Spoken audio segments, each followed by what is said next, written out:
অধৈর্য লাগছে না ফকির সাহেব? আপনাকে অস্বস্তিতে ফেলার জন্য দুঃখিত। এই আঁকার খাতায় নানা ধরনের মানুষজনের ছবি ধরে রাখা আমার ছেলেবেলার শখ।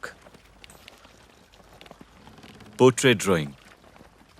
আমাদের বঙ্গদেশে অবশ্য এসবের প্রচলন কোনো কালেই ছিল না, ইংরেজরা আসার পর থেকেই শুরু।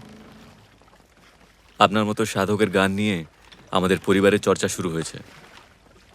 আপনাকে ঘিরে অনেক উৎসাহ, অনেক জিজ্ঞাসা। এবারে আপনার ছবি দেখতে পেলে সকলে খুব উল্লসিত হবে। পায়ে জিজি ধরে গেল যে বাবু মশাই। ঠিক আছে, আপনি একটু বিশ্রাম নিন, পরে আবার বসা যাবে। আসলে আপনাদের সাধন ভজন নিয়ে আমার বিশেষ কৌতূহল আছে। লোকে নানা কথা বলে, তবে সব কথা আমার বিশ্বাসযোগ্য মনে হয় না। মনের মধ্যে অনেক প্রশ্ন থেকে যায়, তাই আপনার কাছে জানতে চাই।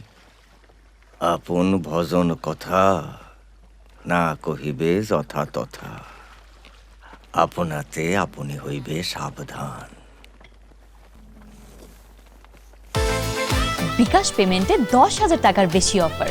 শপিং চলছে তো।